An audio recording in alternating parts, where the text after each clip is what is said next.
Okay. Hey, everybody. Welcome into the Flagship Podcast. I am Chip Brown of Horns247.com, joined by Eric Henry of Horns247.com. He has just landed in San Jose, where the Texas Longhorns will take on the second-seeded Purdue Boilermakers in the Sweet 16 in the SAP Center. SAP Center. We'll get Eric's take on the SAP Center here in a second. And of course, we're joined by David Eckert, the latest, greatest addition to the Horns 24/7 staff. He has hit the ground running. He's been at football, pro day, baseball, and we will touch on all of that, fellas. Let's start off with a little football because we did have Steve Sarkisian and the gang come back from spring break, and they held their fourth practice on Tuesday and then went right off to pro day. And David, I'll start with you because you were there with me in talking to Steve Sarkisian, and you wrote about how Steve Sarkisian tested the fellas a little bit coming back from spring break about their retention of everything they've learned. Yeah, it felt a little bit like a literal test, like you're sitting in one of those elementary school desks with the half chair, little half writing surface in front of you. Essentially, Texas had 3 spring practices 2 weeks ago. They took a week off and they came back on Tuesday. And, that practice Sark kind of told us was about, hey, what did you retain while you were away?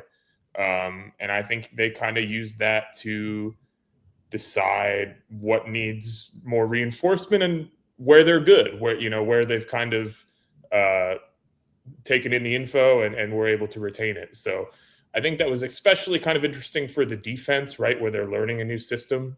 And just a lot of volume, a lot of new info coming in. So yeah, interesting kind of dynamic there with the way spring practice got set up. Yeah, and Eric, I'll come to you here. I want to get your take on some of the injuries that we heard, but it is interesting. And it seems like everyone we've talked to about Will Muschamp's defense, because it is a new scheme that Texas is learning under Will Muschamp. The players have all said, "We love it, we love it, we love it." So even though they're having to learn a new scheme, which can be a pain, especially for a guy like, Colin Simmons, some of the veterans who've, been in a system that they feel comfortable with. Now they're going into what, could be their last year and they're having to learn a new defense. But so far, all the guys are saying that they love the Sarkisian defense. Eric, we did learn that Khalil Lockett has had surgery for a lower leg injury, and he's going to miss the rest of spring. And also Caden Shearer, the offensive freshman, early enrollee freshman offensive lineman. Khalil Lockett will be back before Caden Shearer. Steve Sarkisian said he thinks Lockett will be back, before fall camp, and Shearer maybe before the season starts. But when you hear that, Eric, what's the first thought that goes through your mind? I'm going to address the injuries in a second. Forgive me, I couldn't help, but I was kind of giggling as you were talking about the players talking about enjoying the new system, because it's one of those things. We've all done this for a long time. Are they ever going to say, well, that new system, boy, am I struggling to pick it up, right? It's one of those things where, Chip, you've done this long enough, Dave's done this long enough, where we always hear on the back end, man, it took me a little while to pick up the system, right? It's never on the front end. So I just had to acknowledge that, just, for just the footnote. The footnote, right? But of course, if you're a Texas fan, you want to be on the optimistic side. To your question, as far as the injuries, with Shearer, again, you're talking about a freshman. You don't necessarily want to have someone start their career off getting banged up, right?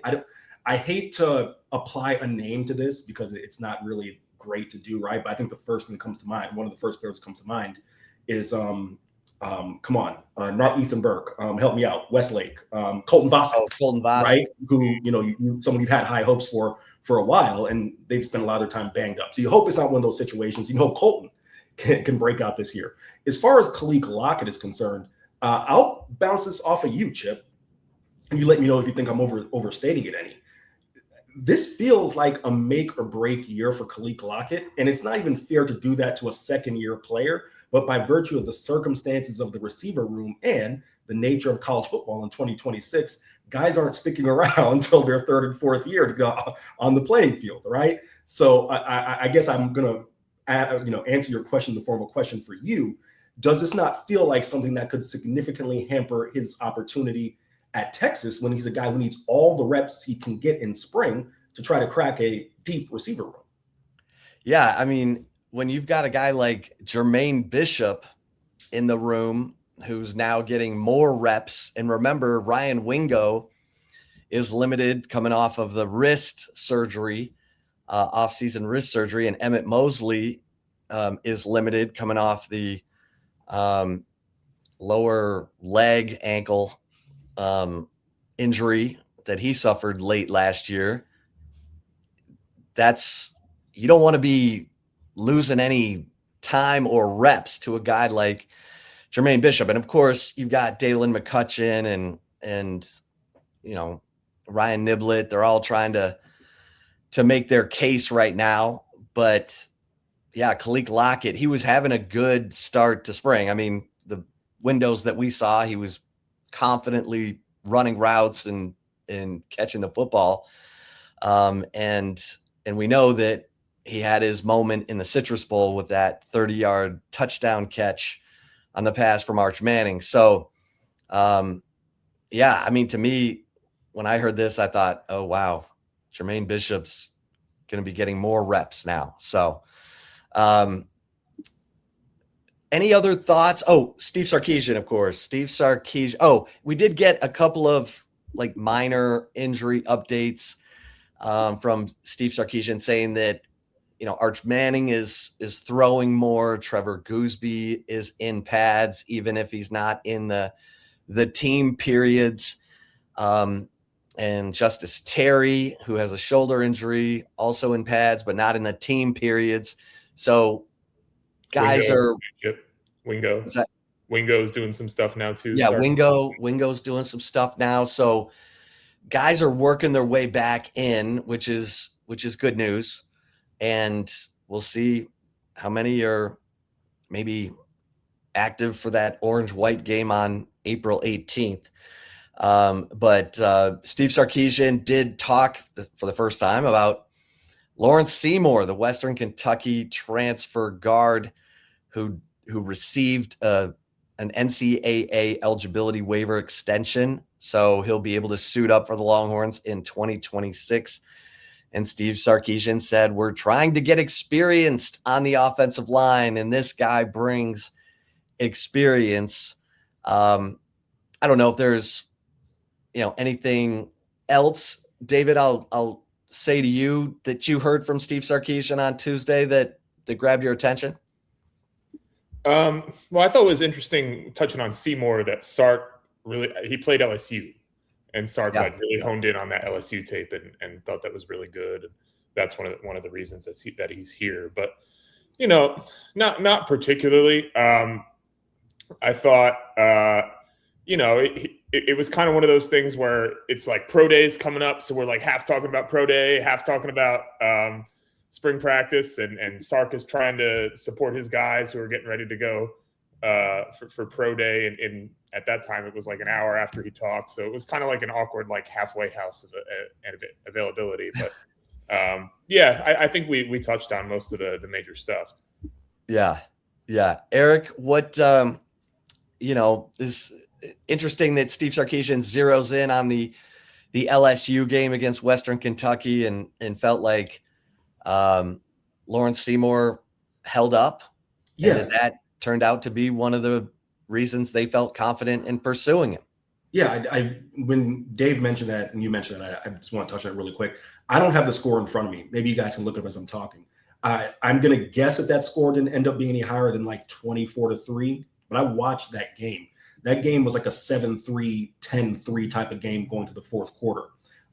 So Western Kentucky did play well, but they played 13-10 well. LSU, Eric. 13. Okay, 13-10, right? Yeah, so that ended up being a close game. They played well defensively. You could probably make the argument that LSU's offense was so-so this year, right?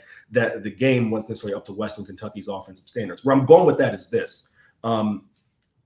Listen, I am not here to throw cold water on the Lawrence Seymour parade because he is finally approved. I shouldn't say here because he's not there in Austin. He's finally approved, and, it's a good time, right?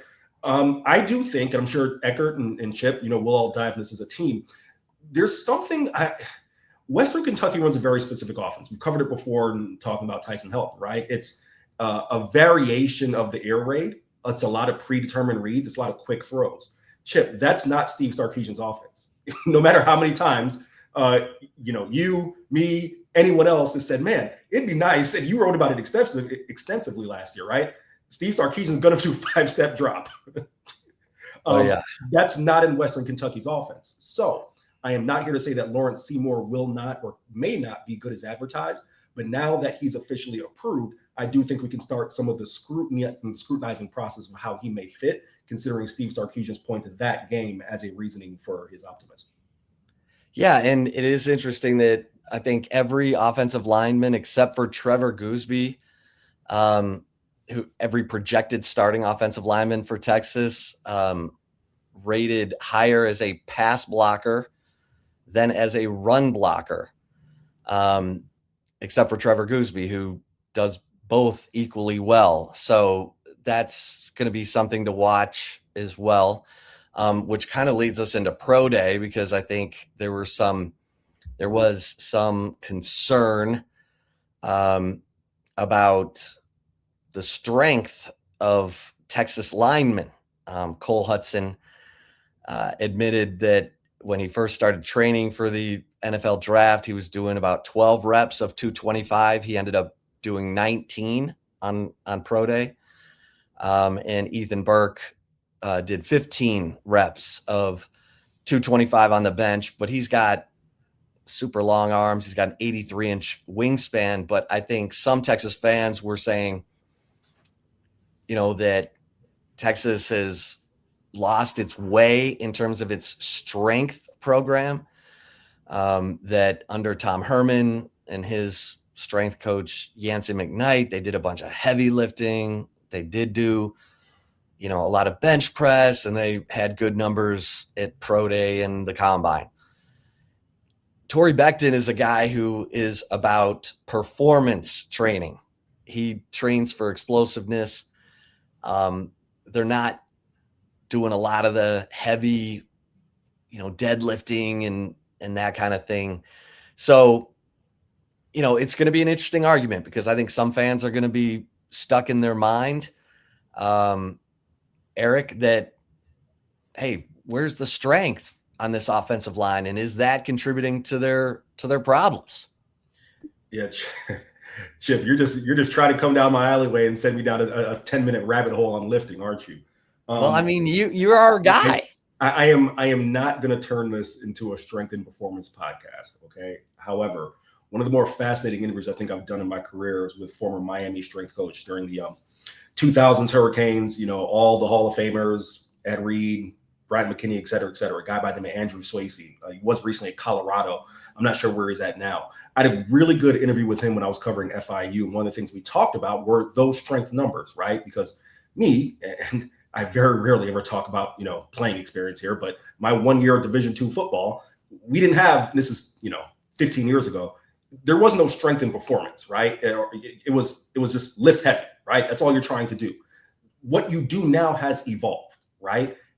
Chip, as we know, football specifically, it's not about going out there and being Mr. Olympia. It's about, redirection, force, and can you move the man? And listen, sometimes being able to move the man in front of you does mean sheer strength. However, it doesn't always mean that, right? So again, I'm going to cut myself off before I go on a 10-minute rant. This is a 2-hour episode. My point is, I am not someone, Chip, who looks at bench press reps as being indicative of strength when it comes to football specifically, right?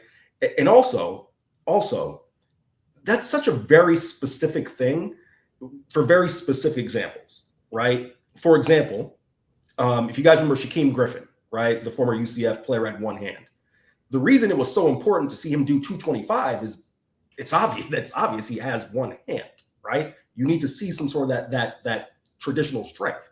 Whereas you don't need to see Anthony Hill do 225 30 times to know that he can, shoot through the A gap and, dominate the man in front of him. So I'll cut myself off there, but it's a nuanced conversation.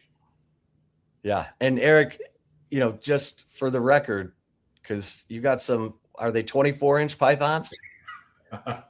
Well, you know what? Since it's been in the NCAA tournament in postseason, I've been traveling a ton. I haven't been in the gym, so they're probably down to about 21 right now. But I appreciate that. Okay, all right. David, you were at Pro Day. You had some, notable notes. Tell us about them. Yeah, I was just for me. I think the biggest hole in my swing period is like Pro Day stuff. Like like those numbers, like I'm like, what does this mean? I have no knowledge depth with that. So when I cover it, I try to like see who's there, find out who people are talking to. So that's kind of the approach that I took. And Brian Schottenheimer was there. He took Anthony Hill Jr. out to dinner the night before. In case you're wondering, Anthony Hill Jr. got smothered chicken and Caesar salad at that dinner. He said he was trying to keep it light. I don't know how light smothered chicken is, but so that was interesting. I think there's been like a lot of noise about the Cowboys sniffing around Anthony Hill. I think they need a linebacker, so I thought that was noteworthy. Well, and it's only going to get louder because Will McClay was there. Yep. So was Christian Parker, the new defensive coordinator for the Cowboys. Half the Cowboys.com writing staff was down there. I was like, our guy Tommy Yarsh, our old friendship. Yeah, right? Tommy was there. I mean, I was like, this is the Cowboys invasion. And when Anthony Hill Jr. was doing his positional drills, Schottenheimer was front and center, totally focused on Anthony Hill. Like when Trey Moore would go, Schottenheimer would be talking to someone else. Then when Anthony Hill would go, why did you do Trey Moore like that? Well, it's kind of true. I mean, it's how it went. That's just recording the facts. Don't shoot the messenger. That's right. Don't shoot the messenger.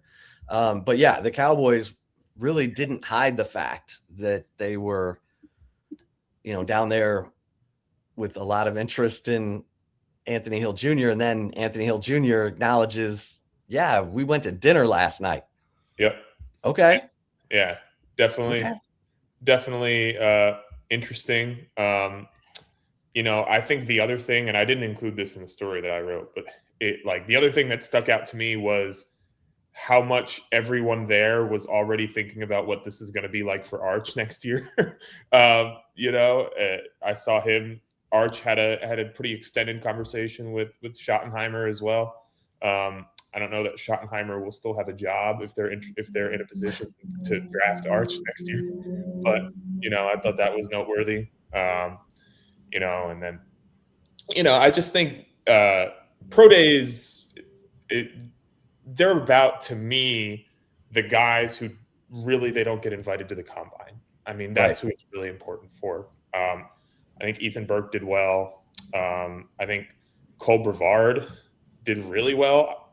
He told me after he did his speed work, he came off. He's like, I've never been faster than that in my entire life. So, he had a good day. I think that's what really matters from the day is those guys, and it seemed to go well for the guys that it needed to go well for Texas. Yeah, I agree with you on Cole Brevard. That guy's been a productive player everywhere he's been. He may not get drafted, but I bet you he gets on a roster and he's going to be a hard guy to cut because he's a hard guy to move. Eric, let me throw some sugar at Trey Moore because I did see the Cleveland Browns special teams coordinator run up to Trey Moore enthusiastically at the end of Pro Day and talked him up. And I don't know if that was a sign that Cleveland's seriously considering taking Trey Moore and letting him know, hey, we'd like you as a special teams guy at the very least. So, maybe you wanted to see what Trey Moore's reaction was to that, but something to file away in your little, in the back of your mind as we head towards April. It makes sense. I mean, Trey Moore he moves really well. He's just a tweener. And so he could be a really good special teams player. Mm-hmm. Yeah, I'll be super quick there, right? And of course, like I said, you were just reporting the fact there. So if that's what it was with Brian Schottenheimer and Trey Moore, that's what it was. Trey Moore is going to be a guy who it's going to take a team who specifically believes in him and his skill set and how it fits in what they do, right? The example, this is such a minute example, so again, I apologize for being granular here, but my Tampa Bay Buccaneers took a undersized, I guess I think of this example because of Trey Moore in the G5 analogy, but they took an undersized former G5 linebacker / end, Marquise Watts, right? Guy's like 6 foot, 225. He's stuck on that roster with Todd Bowles for the past 4 or 5 years, come out of UNC Charlotte, right? And he was a much less productive player than Trey Moore. So I guess my point there is, if there's a team like Cleveland that has identified him and says, hey, if that guy's available, right, for Trey's sake, you hope it's as a draft pick, but even as he's undrafted, there could be a pathway, as Chip noted, via special teams to be a player in the NFL. So, yeah. Yeah, Brendan Schooler, baby. Brendan Schooler.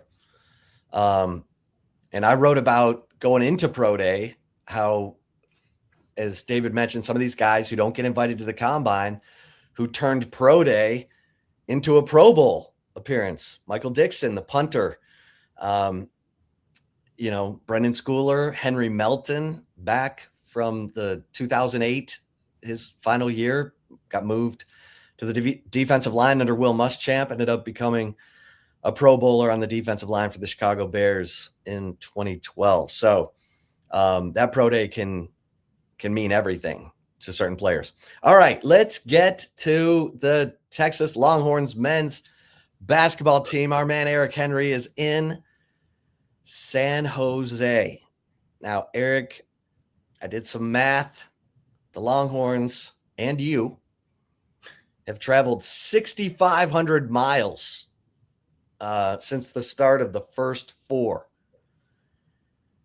You think this is going to catch up with the Longhorns, or are they just above it all, just transfixed on their opponents, the Purdue Boilermakers, for Thursday night's game at 6:10 on CBS?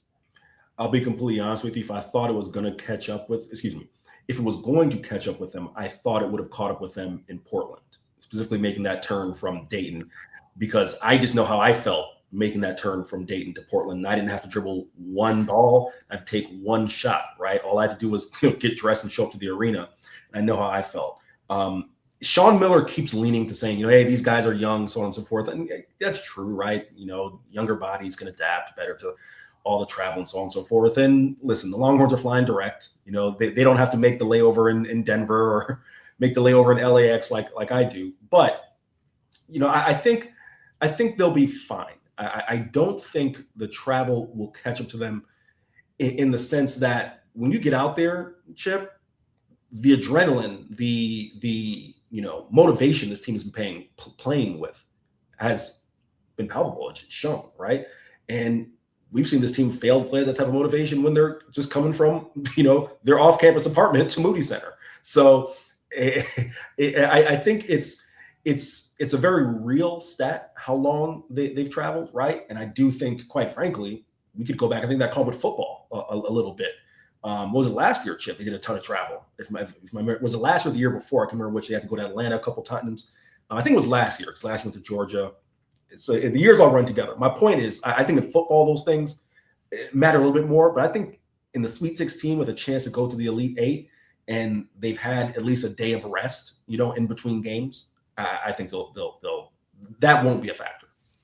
Well, David, I want to get your thoughts on this Texas-Purdue matchup, but before that, Eric, tell us about the Kendall Weaver talk with the team going into the first 4 game against NC State, because you brought it up and you thought it was significant. I now think it was significant because Kendall Weaver played his you-know-what off against NC State and has been a big, energy driver for this team in this three-game run that has totally turned their season around.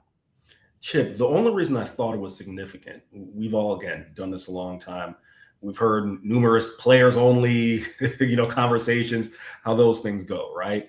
The reason I thought it was important, and the three of us have all spoken to Kendall Weaver at some point in time covering Texas, he is not the most loquacious guy in the world, right? Like, Kendall is not a big talker. It was like, had it been he or Tremont Mark, it'd have been like, well, wait a minute. Like, they're giving the win one for the Gipper speech. Like, wow, this is shocking. So that's why I thought, and for those who don't know, basically, when Texas left Nashville, they had to continue practicing because they couldn't just stop playing basketball and all of a sudden they make the NCAA tournament and then, hey, we're going to practice again. But you're in essence practicing, and there's an opportunity, there's a chance you could be practicing for nothing, right? Because you're not going to make the NCAA tournament. And that is what paved the way for Kendall Weaver to essentially say to the team before CBS, our parent company, did the selection show, said, hey, if we get an opportunity, let's all make the most of it, right? Let's not do what we did the past 2 weeks, past 3 games. Let's make the most of the opportunity. And we've seen what's ensued. So that is why, Chip, specifically coming from Kendall, like I said, had it been Kendall or Tremont Mark, those are the 2 guys, right? There's some other guys on the team I'd be like, all right, they're doing their job, right? But Kendall Weaver is not a big talker. He's Chip, you're talking to a guy who spent his entire career leading by example, running all over the court, diving for loose balls. So the fact that he was the one who spoke up was what was noticeable to me. Yeah, I agree. What stood out to you, David, about that run?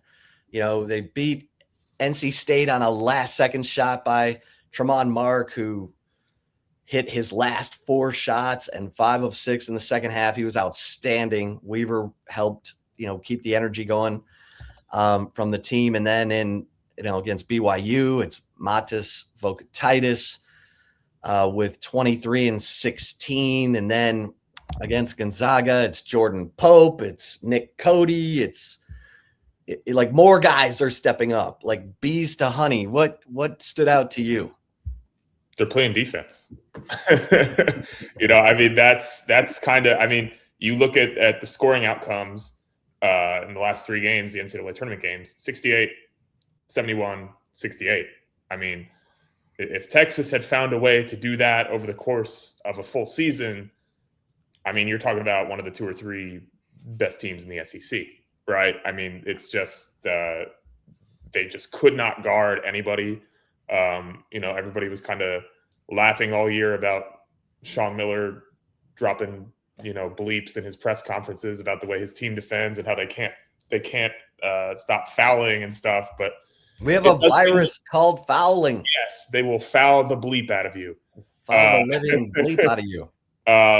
So, it seems like they've solved it to some degree. And I don't know if it's, you have to dangle the threat of your season ending over them to get your guys to, get down and guard, but something's worked. I don't know what it is. And, this is a team that can beat you if they can defend. And so that to me is the storyline against Purdue, right? Because that's the best offense in the country. So can you carry that defensive progress now into this game against just downright elite offensive opposition? Eric, what do you think? What the defense? They're running teams off the 3-point line. They're going to have to do it again because Purdue is savage from the 3-point line with Braden Smith and Fletcher Lawyer. Your thoughts? It's a classic Hoosiers lineup there with those 2 guards. Sorry, I who've started every game of their career together. I couldn't resist the low hanging fruit, but those guys are legit. All right, as Chip mentioned, they have played a lot of basketball together. That is going to be tough to overcome. No, you listen. The drop coverage is dropping a lot better, right? And in ways that it wasn't before. I am no basketball X's and O's scholar, but I did think at times the drop coverage. I just felt like if it's not working, there's got to be something else there, right? Now, Sean Miller, as he noted, and Eck talked about it, Sean's challenges to get the team to play defense. I remember asking Sean a question early in SEC play. I can't remember which game it was, but it was actually piggybacking off of Dave's question that he asked Sean about defense, and Sean gave David an answer saying that the things we're asking to do are very academic. And I asked Sean, if they are that academic, is this a basketball IQ issue, or is this the way that the coaching staff is implementing an issue? And that led Sean to give one of his other quotes that was great that actually we can repeat in full. And that wasn't vulgar, which is, if I have a child, I tell them not to cross the street, and they get across the street, hit by the bus.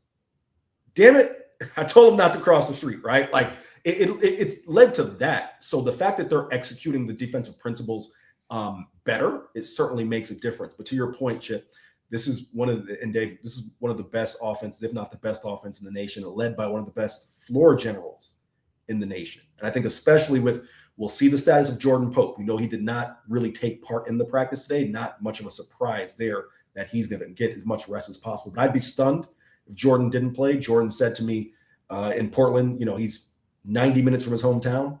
He said to me, I'll be out there. I expect him to be out there. But what does a hobbled Jordan Pope, or let's just say not 100% Jordan Pope, trying to guard one of the better guards in the nation, point guards in the nation, what does that look like? Sean Miller hinted at putting Dalen Swain on Braden Smith, right? That might be an option because it's not like they have an AJ DeBanza or someone like that who Dalen Swain needs to follow for 40 minutes. That could be an option, Chip. Yeah. It's gonna be. You wrote about this too, Nick Cody. What can he bring along with Matas in trying to defend? Trey Kaufman-Renn and Clough. They're Oscar Clough. And then they bring in a 7'4" sophomore off the bench, for crying out loud, who we've seen Matas struggle against fellow 7-footers. So we'll see. The kid Jacobson he doesn't get a lot of minutes, but he'll probably be out there for a few minutes at a given time. I want to ask you both about Cam Heide, because Cam Heide hits the dagger 3 that helps beat Gonzaga. He is the first player that Matt Painter has ever faced who has transferred from his program. Tremont Mark said, "Oh yeah, he's helped us big time. He's telling us everything." Are we buying this? Like, David, I'll start with you. You think Cam Heide is an X factor in this? Yeah, I think it matters, right? It's not nothing, but I just think we're in an ecosystem now where players are moving, and you mentioned Purdue hasn't really had to deal with this, but in general, right? Like there's probably 1 out of every 10 games in college basketball you've got this going on. That might be an exaggeration, but you deal with it a lot. So I don't know that it's like a huge deal, but it probably matters a little bit. It's funny, like I grew up watching a ton of Purdue basketball because I, as a child, was like the world's only diehard Penn State basketball fan. So, I watch, and it's funny just because Purdue has Cam Heide on its roster every year. So it's like there's a guy whose job is go stand in the corner, catch the ball, shoot it, and it's just kind of funny that now they're facing off against what they always have. But I think for Cam, right, like this is a guy for Texas I think he matters to them a lot because they don't have a lot of guys who have done this, and Cam Heidi's played in a national title game. So I think his experience, his know-how with this type of situation is important. And to me, probably holds a little bit more value than like what he knows about Purdue's sets. That's just my opinion. Yeah. Eric? Two-part answer. One, I'm going to go to where Dave kind of left off in terms of the experience. I agree, right? If you take a look at Texas's, let's just call it top 7 guys, right? You have Jordan Pope, who this is his first real NCAA tournament experience outside of, the first 4 game last year. Tremont Mark, who, like Cam Heidi, has been there and done that, has made a deep run in the NCAA tournament. Dalen Swain, who really hasn't, right? Modest Vocatitis, who played in the NIT last year for Florida Atlantic. Kendall Weaver, all his experiences with Texas. Sim Wilcher, kind of a midpoint, right? Because he was with St. John's. And then Nick Cody, all his experience with Texas. So I do think the experience factor matters. Now, in terms of the Purdue aspect of it all, Chip, you know me, I'm wearing my Rays hat. I tend to always bring it back to the state of Florida or Tampa somehow, right? I don't think this is going to be a Tampa Bay Buccaneers, Oakland Raiders Super Bowl, right, circa 2002, where John Gruden has given the entire Bill Callahan offense to the Tampa Bay defense. I don't think it's going to be that. Where I do think it comes into play, because Matt Painter's offense isn't a secret. He's been there 22 years.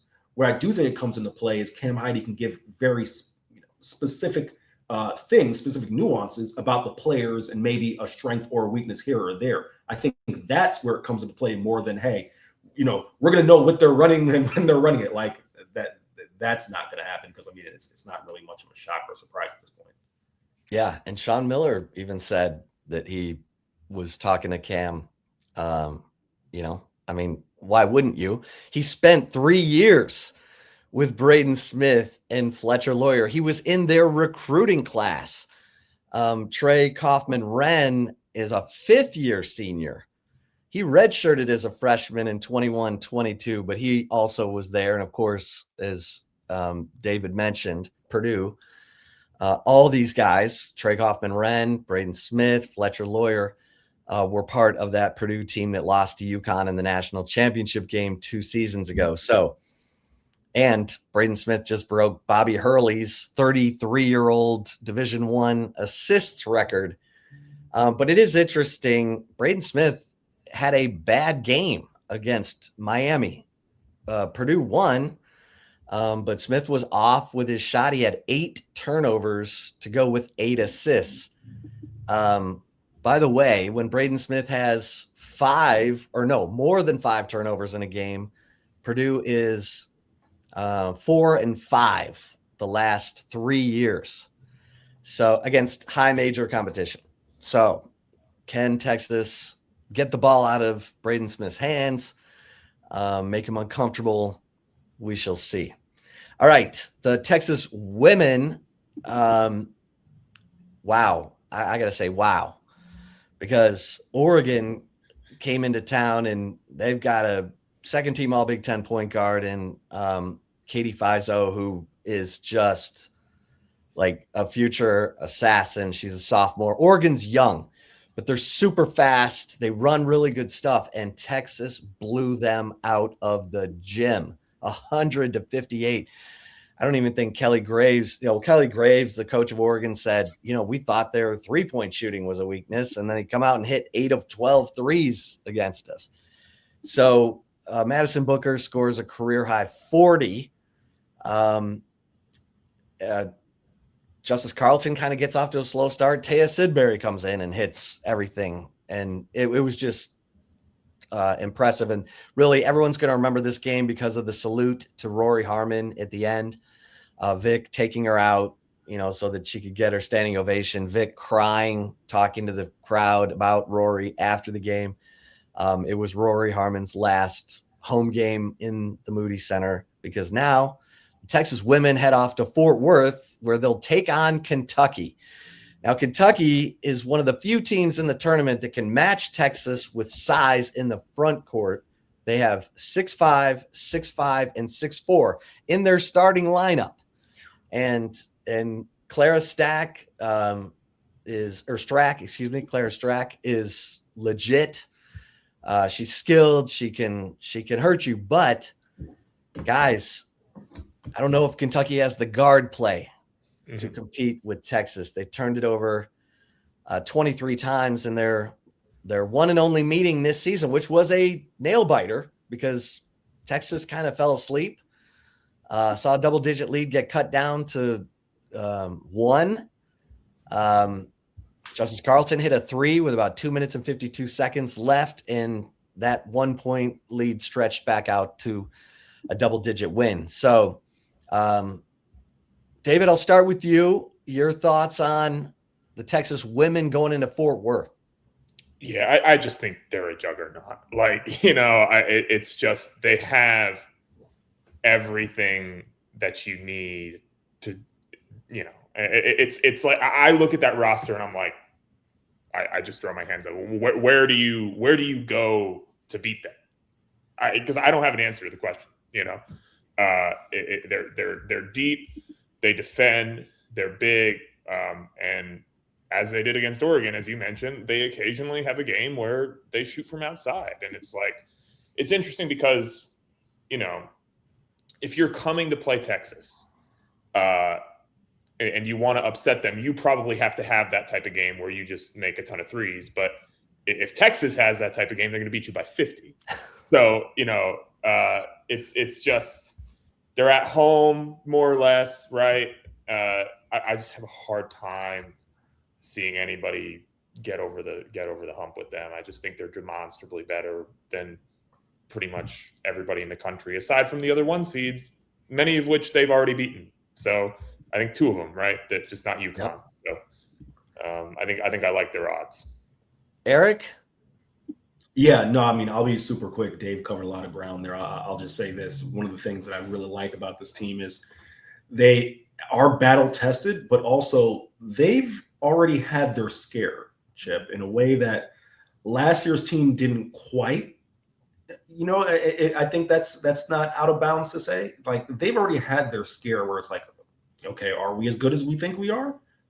Where are we falling short? And we saw them rectify that, and they've pretty much been, unstoppable ever since. And especially with this team being at home, getting a chance, listen, well, no, you just say the word schedule around Vic Schaefer and he'll give you 20 minutes. Well, at least this time around, he does end up in the Fort Worth regional or end up going to Fort Worth. So it won't be an issue there. I couldn't agree more. Yeah. Okay. So Texas women, and if they beat Kentucky, likely to face number 2 seeded Michigan. I think Texas matches up better against Michigan than they do against Kentucky. And Kentucky, it was interesting. Kenny Brooks, the coach at Kentucky, who took Virginia Tech to a Final Four. I mean, this guy knows what he's doing. When he lost to Texas, he kind of complained about Texas's aggressive defense, kind of hinting that they get away with some fouling. And you can already hear Kenny Brooks talking to the officials before the game. But we'll see how that goes, because Texas is a big physical team. They do get called. They got called for a lot of fouls against Oregon that, little Oregon bounced off the big Texas player and they blew the whistle on the big Texas player, which has happened a lot, especially with Kyla Oldacre. We'll see how that plays in the Sweet 16.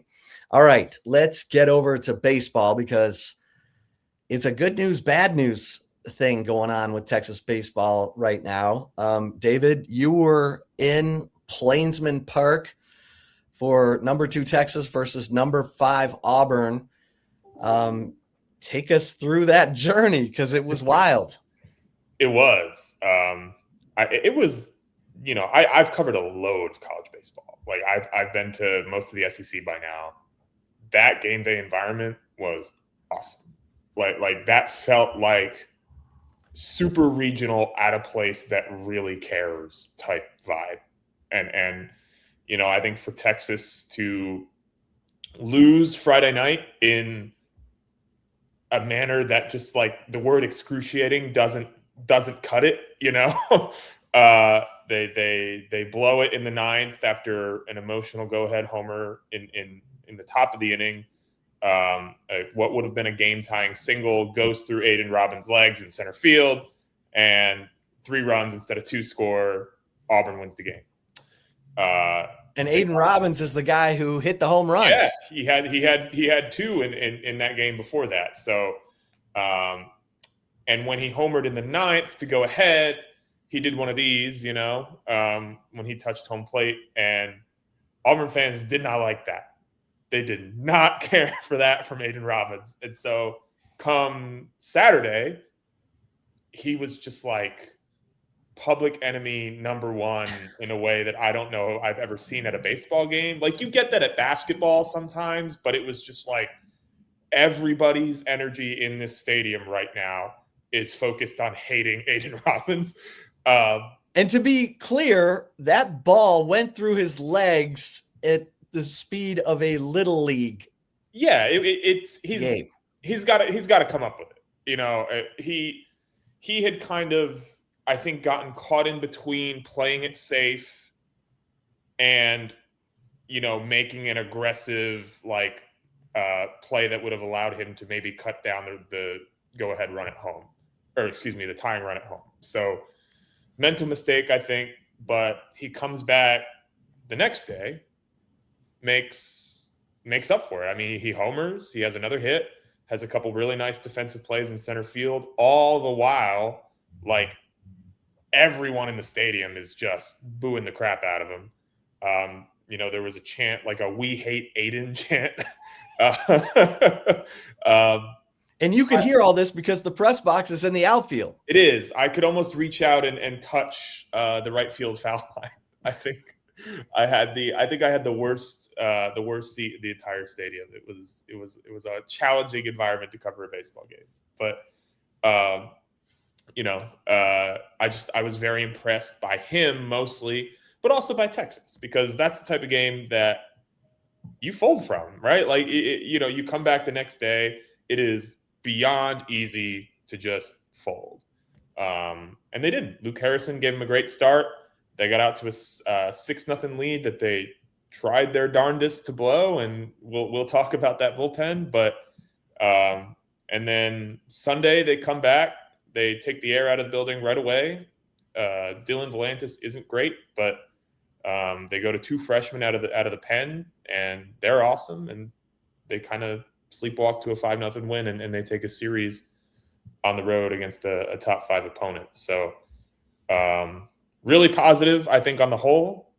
But then you come to Tuesday, which is, they go to Houston, and Houston walks, I think, 11 batters. 11. They hit 2 more. Texas has a 7-0 lead. Coming out, I think, the 3rd inning, maybe the 4th. And middle of the 5th, I think. Okay. And they lose 9-7. Their bullpen blows up. They forget how to catch the baseball. And so, there's kind of like this dissonance of like really high highs and really low lows that it's hard to wrap your head around what's going on, because the differences are so big and so dramatic. But we'll see what they do this weekend. But I don't know. It's been a very, very confusing couple of weeks, and I think the main takeaway is their bullpen is a massive, massive problem. Eric, thoughts on the Texas baseball situation? Yeah, we'll leave the 6'6" elephant in the room till take it or leave it, right? I won't really cross that. I'm going to go in a different direction, right? And those who follow us routinely know, Dave's done a phenomenal job picking up our baseball coverage. Obviously, was Chip and I were both handling that prior to Dave joining, and I was in Houston for the Bruce Bowl Classic, and I remember Jim Schlossnagle, saying, "Hey, we're not a finished product yet, and we'll see what happens when we face some adversity," right? And Dave was there too in Houston, and also in these other press conference post games when Schloss would talk about, all right, I feel like we're we're a veteran group and we're handling adversity. And you talk to some of the guys and I ask, hey, you guys feel like you guys can handle adversity? They say, yeah, we can handle it. Well, now they're really getting it, right? Now we'll see how this team responds. It's one thing when you're winning, and I want to give them credit, right? They have found ways. Even, I thought it was super impressive, Chip, that they came back off that Bruce Bowl Classic where they beat Coastal Carolina, top 10 team in the nation, and took care of business in the midweek game right after that, right? I thought that was impressive. But now they truly are being punched in the mouth. How can they punch back?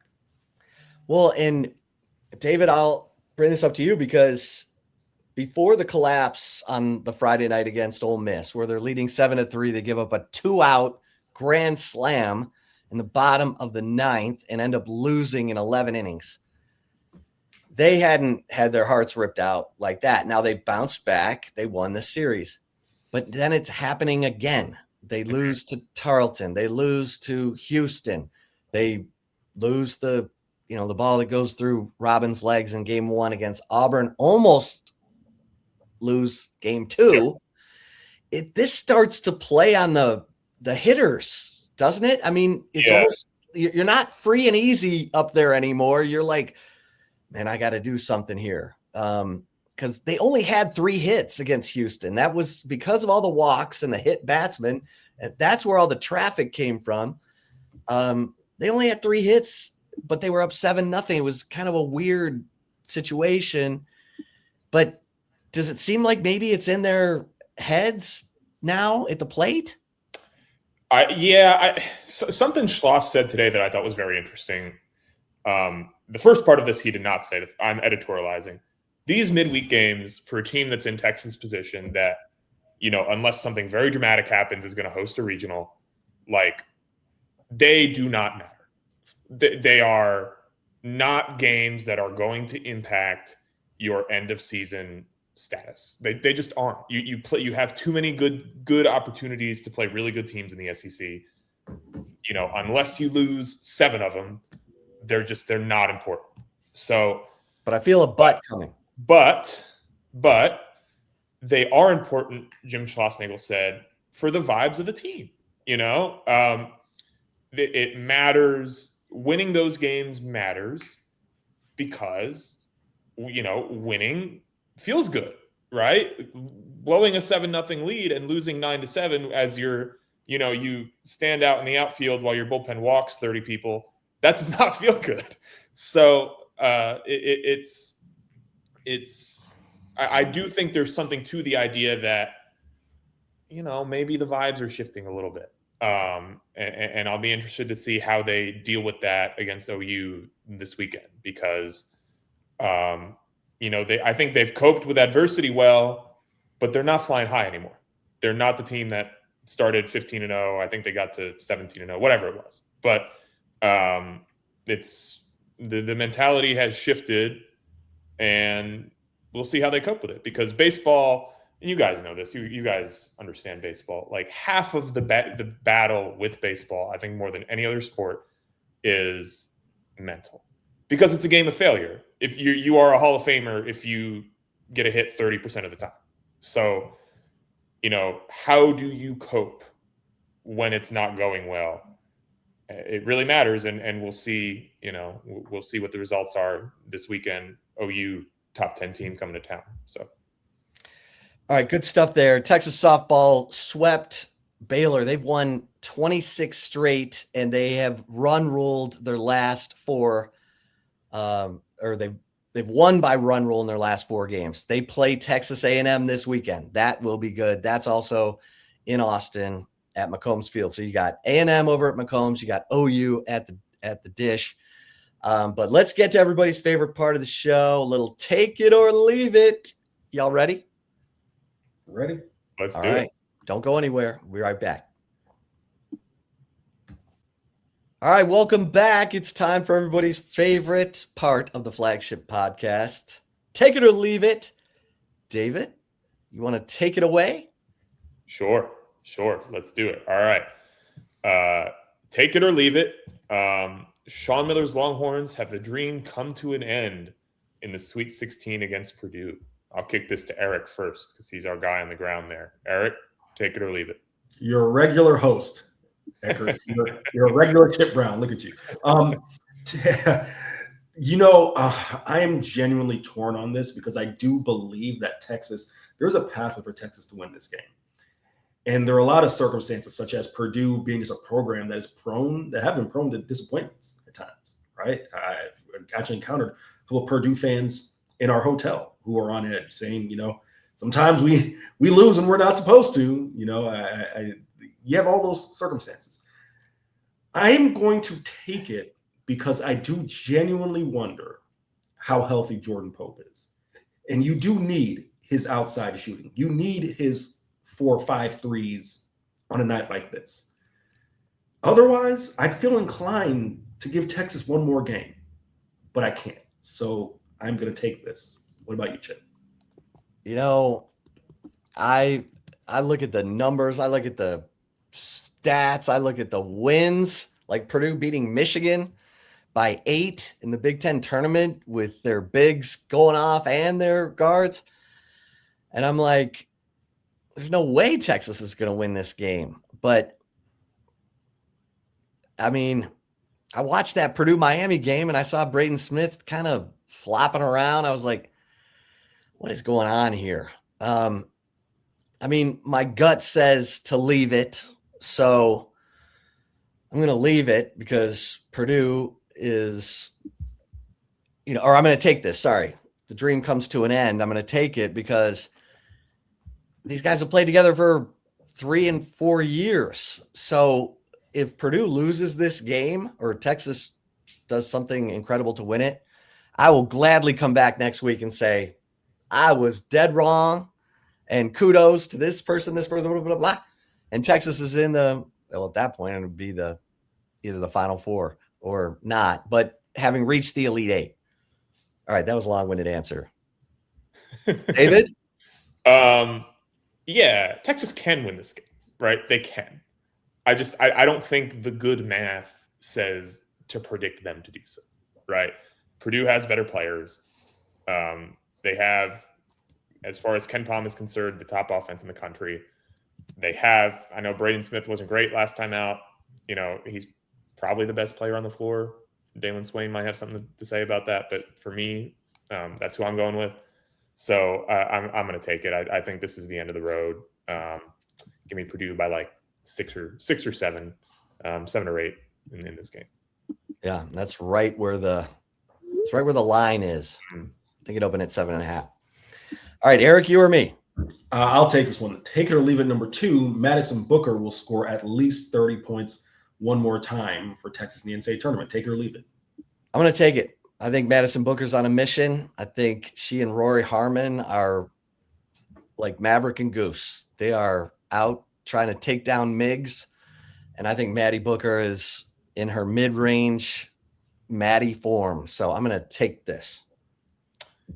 I hesitate to be the negative guy 2 times in a row, but I'm going to leave it just because she's only done it twice this year. I mean, it's not something she does a lot. I think largely because it's not needed a lot of the time with that caveat. So, at this point in the NCAA tournament, you probably don't expect to beat everybody by 40. So maybe you do need that from Madison Booker. But I think just playing the percentages, I'm gonna leave it. I think she's gonna have some good games, but I don't know about getting to 30. I'm going to be quick because I want to leave a lot of room, and we may end up having to go over for Dave in the next discussion. So I'm going to leave it. Okay. All right. Take it or leave it. Number 3. Texas eventually ends up moving Dylan, the praying mantis Volantis, back into the closer role.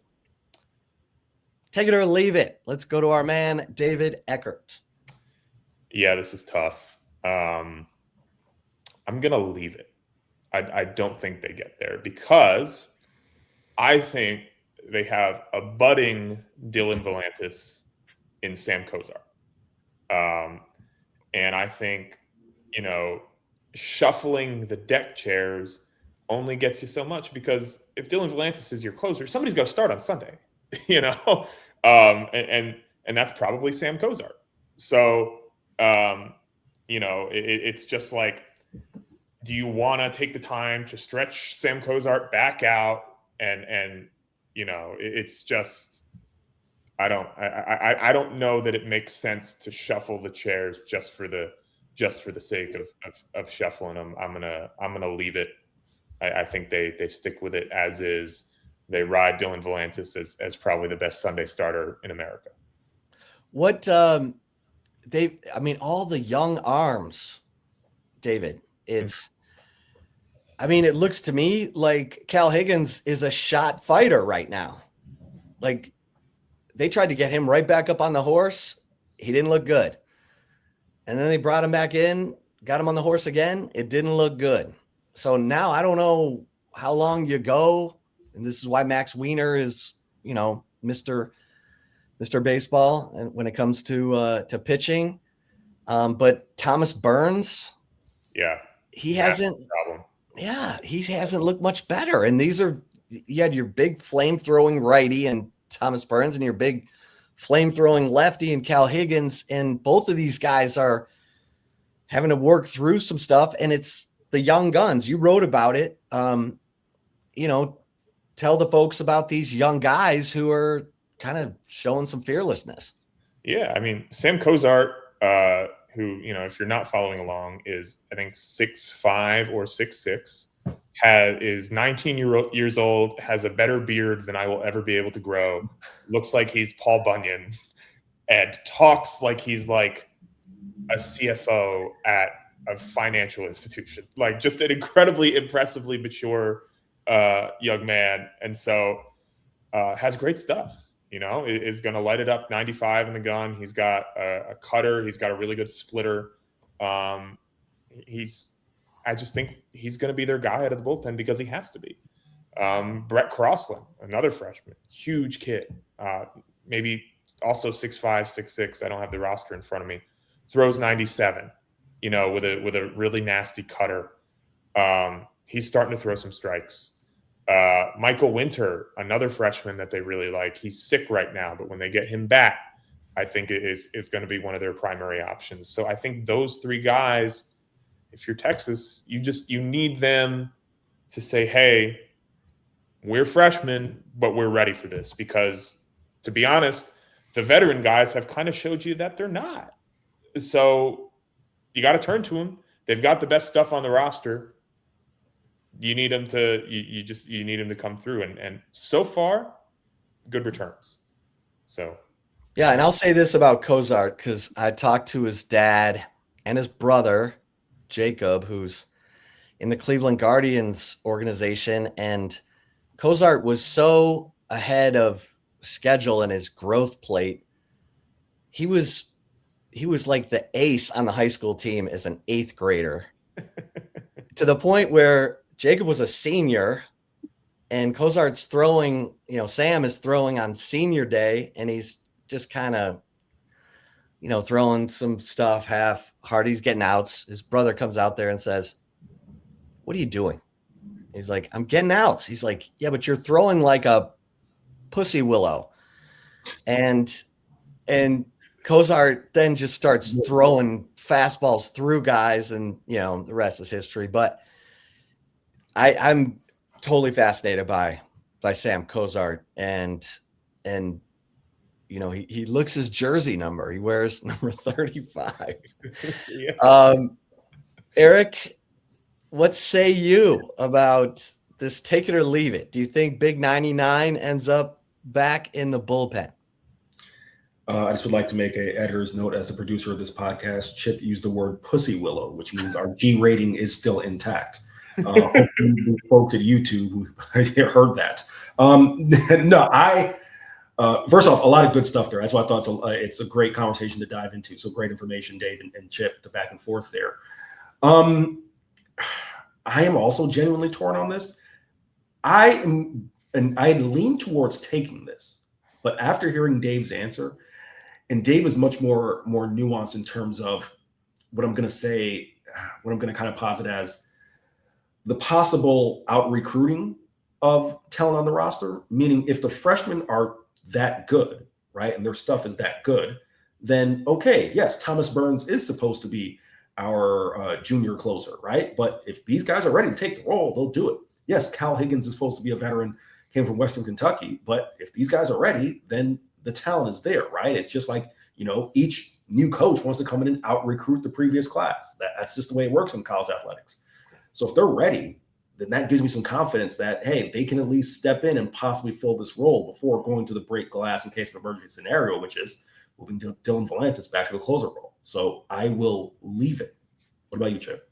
Yeah, I'm going to leave this as well. And David kind of, swayed me because it's funny. I talked to a former Texas pitcher, a guy named Robert Cully, just this morning, bumped into him, and he was like, man, I sure am sad that, Volantis isn't in that bullpen. You don't have the kind of year he had, 12 saves, the ERA, and then you see your team falling apart out of the bullpen. And, but I think we are at the point where Schlossnagle needs to make the move to Sam Cozart. He needs to be the guy. I don't know if there's going to be a 8th inning guy and then Cozart's the 9th inning guy. But Cozart, you got to get to Cozart. And then, we thought maybe Walls had something, but he got kind of beat up the other night. And now we're waiting on Michael Winter.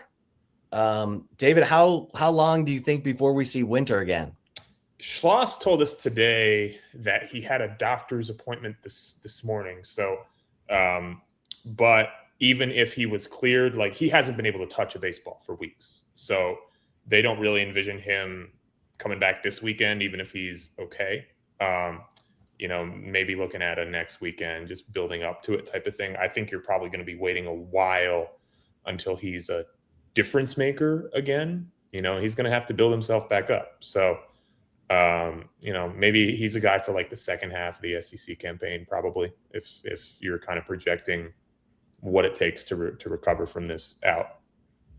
All right. Last thing, Jason Flores looked pretty good for 3 innings. Do you think he has it back, or do we need, that was a Tuesday night? So yeah, I think Texas wants to stick somebody in that Tuesday night and leave them there because there's value in getting a good arm stretched out for the postseason, because you get to a regional, you might have to play 4 or 5 games. You might need another starter.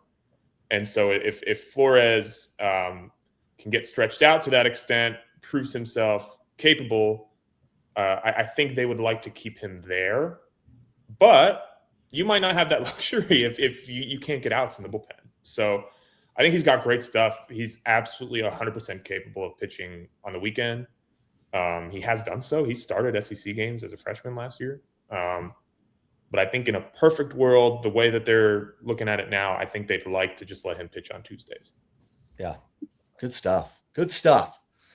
All right. Thanks, everybody. Thanks for tuning into this episode of the Flagship Podcast. There's a lot going on in Longhorn land. So make sure you like and subscribe to the Horns247 YouTube channel so that you never miss a podcast, even a post-game podcast, because Eric and I will be jumping on after this Sweet 16 game against Purdue to kind of wrap all that up, or size it up, I should say. But hey, who knows? Who knows what Sean Miller and those pesky Longhorns have in store for those Boilermakers? Maybe Matt Painter's team will get a little nervous or something.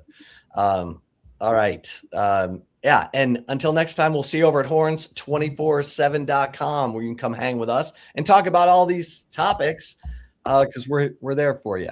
And also become an annual member at Horns247. That way you get VIP access to all the team sites on the preeminent 24/7 Sports Network, and you get an annual subscription to Paramount Plus, so you can check out soccer and UFC and all the great shows.